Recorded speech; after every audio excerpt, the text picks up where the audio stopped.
So my name is Simon. I hiked the TA from January to May of 2018. Did it in 79 days. People said that my pack list was gonna kill me on the Facebook page, so this is for you guys. I completed it. Worn clothing. First off, I started on the South Island, worked my way north. I was one of the few northbounders this year, doing the whole trail. I started with a long sleeve synthetic shirt.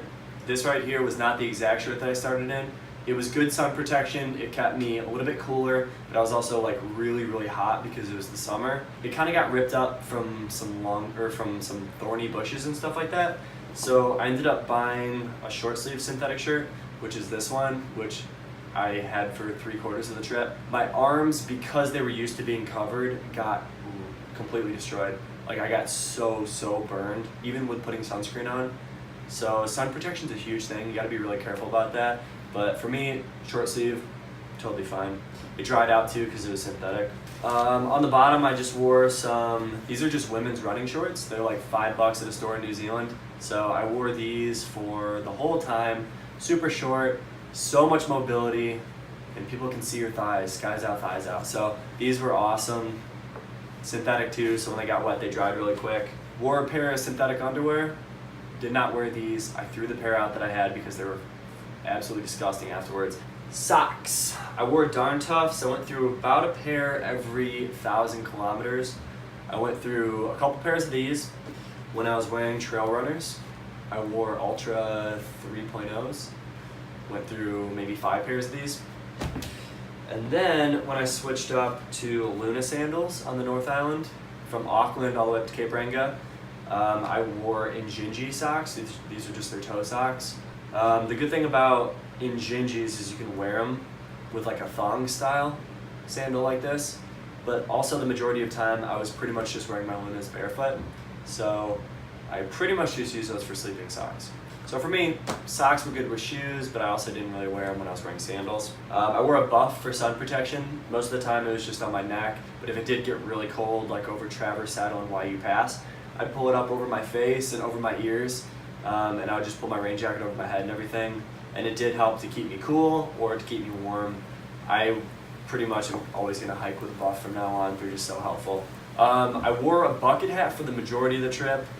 As you'll see in a little bit, I did use a bivvy. That was part of my sleep system. And I'll go into this later, but the bivvy had no CM mesh over the face, but it didn't have any support.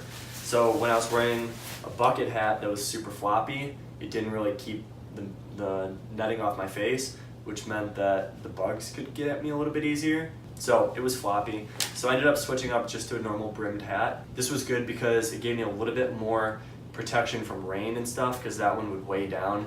This one just kind of kept rigid. And I could also, every night when I slept in my bivvy, it would keep it off of me. That's pretty much all the stuff I wore. For the carried stuff, I had like 2 sets of clothing. For warm weather, I had these wind pants. These are made out of like some type of argon material. Made them myself. They only weigh about 2 ounces and they pack down super small. These were really good if I just needed a little bit of warmth, and also from bugs. These kept the bugs off. And the sandflies suck. So these were amazing. And then also with that little warm weather setup, I have this light fleece right here. It's from Blair.com. It was like $10. It's really light. I think it only weighs about 5 ounces. It kept me warm if it was paired with my rain jacket. I also slept in it just for a little bit extra warmth if I needed it, but it wasn't at all to the caliber of like my Melanzana right here. So this is part of the cold weather system. So I would have these long underwear right here, which are just synthetic long underwear, and then my Melanzana microgrid fleece right here. So like I said, that was for hotter weather. I carried it for probably 3/4 of the trip, and then for a specific section on the South Island, I carried these long underwear in my Melanzana. For me, because I was there from summer to fall, and because I was on trail for such a short duration of time compared to other people, I really didn't hit extreme situations, like extreme weather situations. So these were pretty much overkill. I just kept them in a bounce box most of the time. I had just a normal like a knit hat right here, and then I put it in my bounce box, and then I actually hit a cold stretch, so I ended up just buying this fleece hat. It only weighs a couple ounces. It kept me really warm. Even if you don't have super warm clothing but you have a warm hat, I feel like it definitely keeps you warmer. This is my rain jacket. This is just a North Face high vent It's not light by any means, but it also held up for the whole trip.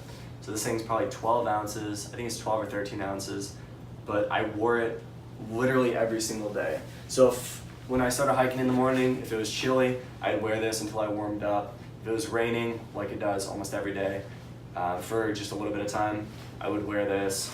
I would use it as a pillow. It was pretty much my most functional piece of gear. So I love this thing. It smells like shit right now. For my sleep system, like I said, I used the bivy. So right here is just an argon top and it's like a PU coated lightweight material bottom. On the South Island, I slept in huts. On the North Island, I used my tarp and a bug bivy. So that was my setup. So I pretty much only used this for half the trail, about 35 days worth. But for what it weighs, it was very useful. So if it was not gonna rain, I wouldn't pitch my tarp. I would just use the bug bivy to keep the bugs off me. My torso length sleeping pad, just a piece of thermarest. I put it on the ground. I put my bug bivy on top of it. I would just put my quilt inside of my bivy. So I like this. This is a good piece of gear. Like I said, I just had this thermarest torso length sleeping pad. And this right here is just an A-frame tarp. So Joe Brewer, you guys have probably seen his videos before, but he has like a tutorial on how to make this. So I ended up just kind of sewing it. It never leaked on me. I used it through some pretty gnarly storms. And I have these little line locks on it so I could tension it properly. I had trekking poles at one point, but I ended up breaking one and one of them just didn't work because I broke it also. No, so I broke both of them.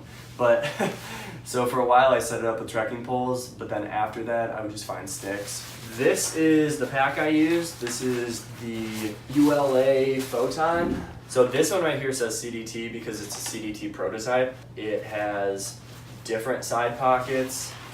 It has a different roll top. This is like a cinch top, and the other one's a roll top. And I actually don't know the other differences. This thing was great for me though. It's only like 25 liters. Correct me if I'm wrong, I'm probably wrong. But I think it's only about 25 liters. But essentially it's just a giant sack that I cut all like the frills off of, and with a big old stretchy pocket in the front. The shoulder straps held up amazingly. This thing was a total beast. I cut the hip belt off. This thing weighs about 14 ounces. I never ripped a hole in it. I never ripped a piece off of. It was just like pretty much just an amazing pack.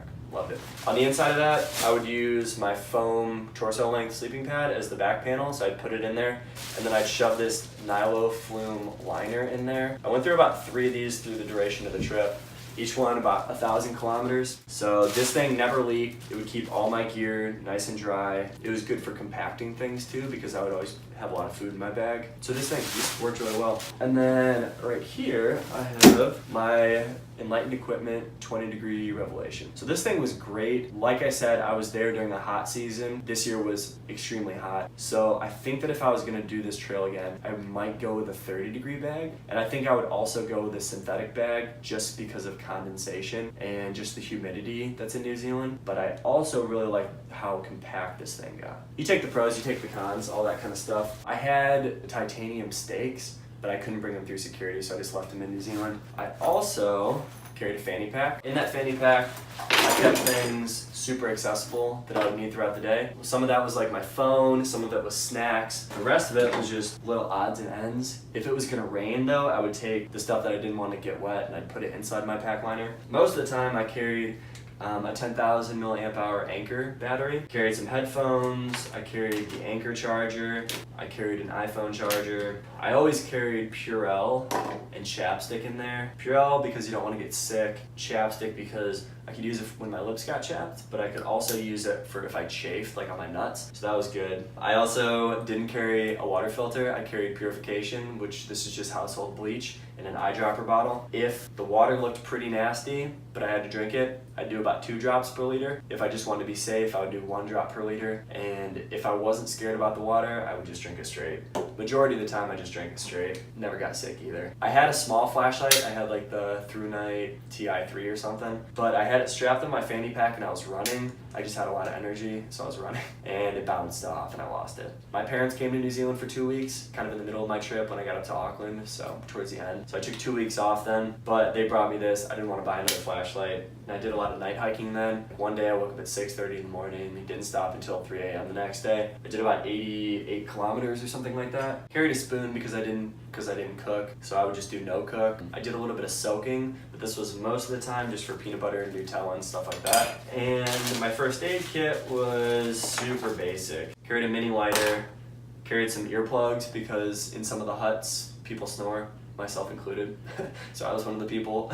This right here has some medical tape, a needle, and then this is floss, ibuprofen, anti-diarrheal, one gauze. So super basic, pretty much just use ibuprofen, never had to use anything else. Forgot to put a little toothpaste and a little toothbrush in here, so I just cut the handle off a toothbrush. This is just a almost empty tube of antibiotic ointment. I used this towards the beginning when I got blisters, but after that I didn't fuck with it. So didn't carry deodorant, baby powder, or Gold Bond or any of that kind of stuff. I kept it super simple, and that's it. I mean, for not having a lot of stuff, I was very comfortable with my setup. If I was to do it again, I might do a full shelter, just so at the end of the day, instead of having to kind of sit out and get harassed by bugs, I could, get in there, eat my food, and just kind of like journal or something on my phone. But for me, this worked out really well. If you guys have any questions, hit me up. This was 8 pounds, a little bit under 8 pounds for the majority of the trip. Hope you guys enjoy your